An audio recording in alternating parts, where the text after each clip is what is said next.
A man bought a parrot, and it turned out that this parrot was a swearer. He swore at the man, his wife, and especially at his mother-in-law. The man tolerated the insults for a long time, until his patience ran out. Then the man took the parrot and put it in the freezer. At first, there was banging and cursing from inside, but then everything went quiet. The man opens the freezer. The parrot comes out and says, "I apologize for the insults.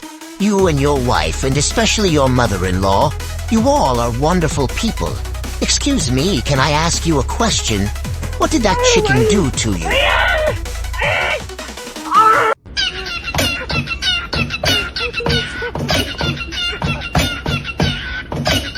like and subscribe.